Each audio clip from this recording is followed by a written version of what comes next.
c'est du sérieux et c'est très grave.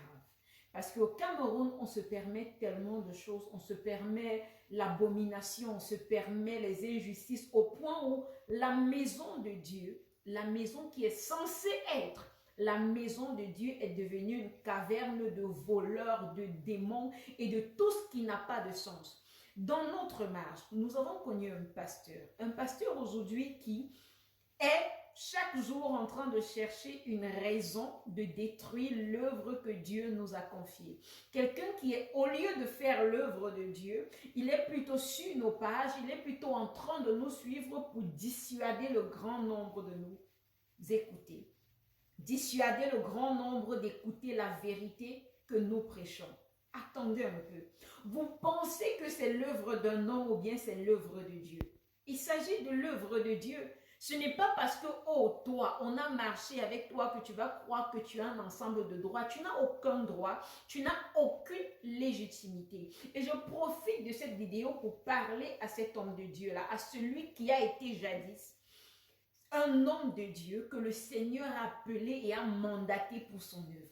Aujourd'hui, tu es avec des personnes que j'ai connues, que nous avons connues, et vous êtes en train de tisser un ensemble de mensonges pour rendre la vérité sale. Pas parce que la vérité peut être sale, mais pour dissuader le grand nombre de suivre la vérité. Si jusqu'aujourd'hui je me tais, ce n'est pas parce que je ne peux pas parler et j'ai l'intention de parler et de t'indexer toi particulièrement. Parce qu'on ne peut pas connaître la vérité comme tu la connais et passer le temps à mentir pour que la vie des personnes soit détruite. Si tu te souviens très bien, parce que là je m'adresse à quelqu'un particulièrement, si tu te souviens très bien, hier tu disais que ce sont des démons qui nous parlaient.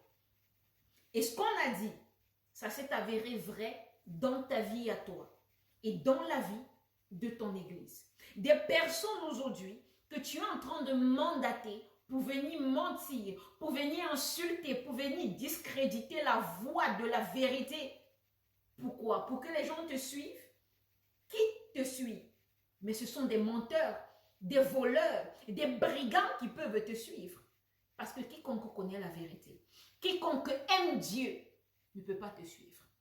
Nous avons quitté cette église, nous avons quitté ce pasteur-là parce qu'il ne s'agissait plus de Dieu. Il s'agissait de la saleté dans l'église. Il s'agissait de faire des choses qui étaient indignes de Dieu au point de se retrouver sur un pupitre en train de mentir ouvertement. Si c'est des mensonges pour avoir la foule, si c'est des choses qui n'ont pas de sens, simplement parce qu'on veut la notoriété, parce qu'on veut la gloire. Ça ne passera plus.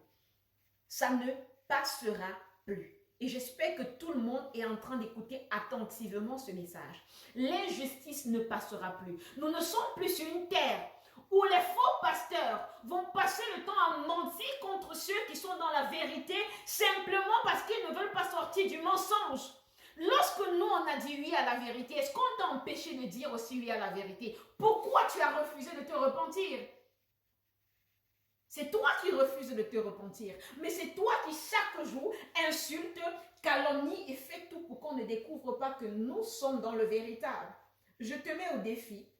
Sors, moi je suis devant les réseaux sociaux. Je me présente tel que je suis avec mon nom, avec tout ce que ça comporte. Je te mets au défi de sortir et qu'on dise et qu'on définisse de toi à moi qui est de Dieu ou bien qui ne l'est pas. C'en est de trop. Depuis autant d'années, tu ne te reposes pas, tu ne te lasses pas de mentir. Tu organises des programmes pour créer des mensonges sur notre nom. Attention. Je te dis fais attention. Parce que la prochaine fois que tu prendras le nom du trésor dans l'un de tes programmes pour blasphémer, je te dis là maintenant, sous la puissance de Dieu que je me tiens, tu perdras en ce moment ce que tu as de plus cher. Arrêtons de jouer. Je le dis et je ne reviendrai pas sur ce que j'ai dit. Dieu est physiquement sur la terre et ce n'est pas une blague. Vous ne pouvez pas porter le nom de n'importe qui pour dire n'importe quoi. Arrêtons un peu. Quand tu es dans le faux, le minimum c'est de t'asseoir et de fermer ta gueule. Ferme ta bouche, tais-toi. Parce que s'il faudrait que je parle, tu sais très bien que c'est un scandale qui va éclater dans ton église. Et on n'en est pas loin. On n'en est pas loin parce que ce qui va arriver va attester du Dieu que moi je sais. Parce que subitement, nous autres pasteurs, quand on rencontre quelqu'un qui a un appel dans sa vie, quand on rencontre quelqu'un qui a une destinée dans sa vie, au lieu de vouloir que Dieu l'aide par nos mains à éclore la destinée, on veut s'accaparer de la destinée et dire, si cette destinée n'est pas à mon avantage, alors elle n'éclore pas. Elle n'éclore pas. Elle n'éclore pas. Je pense que l'une des choses que tu as découvert, c'est que tu as découvert qu'on ne bloque pas Dieu. Personne ne peut arrêter Dieu et tu es très bien placé pour savoir que nous sommes dans le véritable. Nous sommes dans le véritable. Tu vas te fâcher, tu vas t'indigner, mais la vérité, c'est que tu sais très bien qui nous sommes. Et tu sais que le mandat que nous avons reçu est un mandat sur toute la nation camerounaise et qui va bien au-delà. Je te donne un conseil. Si tu ne te repens pas maintenant, le scandale qui aura lieu, pas seulement dans l'église, mais autour de toi, dans ta famille et dans tous tes liens que tu tisses discrètement loin de tes membres, il y aura scandale. Arrêtons un peu. Arrêtons. Ce n'est pas parce que tu es pasteur que tu détiens la vie des gens. Ce n'est pas parce que tu es pasteur que tu décides de qui doit briller, qui ne doit pas briller. Non, parce qu'un membre ne peut plus quitter l'église. Non, s'il quitte l'église, il est devenu Jézabel. S'il quitte l'église, il est devenu le diable. Pourtant, on a affaire à un démon qui est dans la maison de l'Éternel. Et ces gens qui les suivent, et toi qui es son membre, qui connaît la vérité, mais tu te permets de mentir jusqu'à appeler au téléphone en disant non, toi-même tu sais que lui il ment, on doit l'accepter comme ça, jusqu'à faire une quête qu'on doit retourner là-bas pour prier pour ce pasteur pour qu'il se repente. Attendez un peu, qui est la lumière de l'église? Qu'est-ce que je fais dans une église où la lumière est plutôt les ténèbres? Quand on vient dans une église, c'est pour être dirigé par l'ange de l'église. Et s'il savait que l'ange de l'église est définitivement un démon, qu'est-ce que je fais? Je dois perdre ma destinée parce que je dois suivre un démon? Non, arrêtons un peu. Trop, c'est trop. Et je profite pour dire à quelqu'un qui me suit que l'année 2025, c'est gâté. On va s'attaquer aux injustices. On va s'attaquer de bouche à bouche, yeux à yeux. Et je verrai quel est ce diable qui ne sort pas de l'église. Arrêtons. Dieu est physiquement sur la terre, ce n'est pas une façon de parler. Et ce pasteur-là sait de quoi je suis en train de parler. Il a reçu la vérité. Mais parce que ce n'est pas à son avantage, il s'oppose. Tu es qui pour t'opposer à Dieu? Tu es quoi pour t'opposer à Dieu?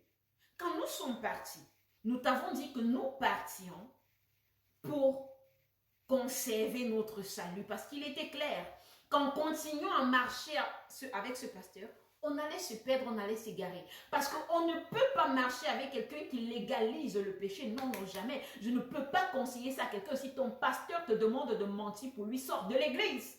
Parce que je me suis retrouvée à faire ça. Avant d'ouvrir les yeux, je mentais pour le pasteur. Je disais ce que le pasteur voulait que je dise, au lieu de dire ce que Dieu voulait que je dise. Pour qu'aujourd'hui, on est en train de faire des complots. On est en train d'essayer d'espionner nos vies pour savoir ce qu'on devient. Souviens-toi que tu as dit qu'on ne deviendrait rien. Souviens-toi que tu as dit que notre service à Dieu était caduque. Et aujourd'hui, tu te permets de dire aux gens, tantôt on est faux, tantôt c'est toi qui nous as fait. La Bible déclare qu'on reconnaîtra l'arbre par les fruits. Est-ce que je te ressemble? Mais si je suis ton fruit, ça dit que normalement on devrait te retrouver en train de défendre la vérité. Faisons attention aux mots qu'on prononce. Le Seigneur nous met ensemble. Et par toi, certes, on a vu le Seigneur se manifester. Et on rend grâce à cela. On rend grâce à Dieu pour cela. Mais ne nous demande pas de cautionner la fausseté. Le Dieu que je sers, le trésor 3 fois saint, ne me permet plus de défendre ce qui est mal.